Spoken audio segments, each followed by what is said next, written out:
જાફરાબાદના ટીંબી મુકામે શ્રી સ્વામિનારાયણ હાઈસ્કૂલના વિદ્યાર્થીઓને પ્રાકૃતિક કૃષિ વિષયક વિગતો અને માર્ગદર્શન અપાયું તો જાફરાબાદ તાલુકાના ટીંબી મુકામે હાઈસ્કૂલના વિદ્યાર્થીઓને પ્રાકૃતિક કૃષિના વિવિધ આયામો અને બાગાયતી પાકોમાં પ્રાકૃતિક કૃષિનું મહત્વ વિષયક નિષ્ણાંતો CSPC જાફરાબાદ તાલુકાના સંસ્થાના એગ્રીકલ્ચર ભીખુભાઈ ગજેરા અને ઘનશ્યામભાઈ ભાલાણા દ્વારા વિગતવાર માર્ગદર્શન આપવામાં આવ્યું। હું ખચિયા યુવરાજસિંહ, હું સ્વામિનારાયણ હાઈસ્કૂલથી આવું છું।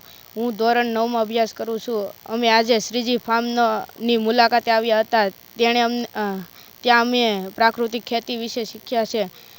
ત્યાં અમને શીખવવામાં આવ્યું કે ગૌ આધારિત ખેતીથી આપણા પાકમાં ઘણું ઉત્પાદન મળે છે અને આપણી જમીન બંજર થતાં પણ અટકાવી શકાય છે।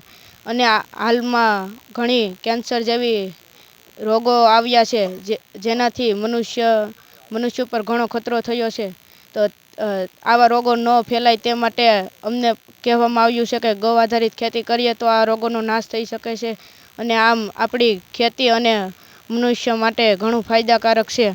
આથી આપણે ગૌ માતા રાખવી જોઈએ અને તેની સારી રીતે સારવાર કરી અને ખેતીમાં સારું ઉત્પાદન મેળવી શકીએ છીએ, જેથી ખેડૂત વર્ગ ઊંચો આવે અને આપણા ઉત્પાદનમાં પણ ઘણું વધારો થાય અને આર્થિક સ્થિતિ ખેડૂતની ઘણી સુધરી શકે છે। નામ વાજા આકાંક્ષાબેન છે। હું શ્રી સ્વામિનારાયણ ટીંબી સ્કૂલમાંથી આવું છું।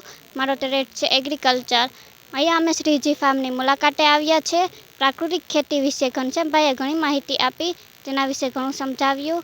જીવામૃત અને ગૌમાતા દ્વારા ખેતી વિશે ઘણું સમજાવ્યું અને છોકરાઓને પ્રોત્સાહન આપ્યું।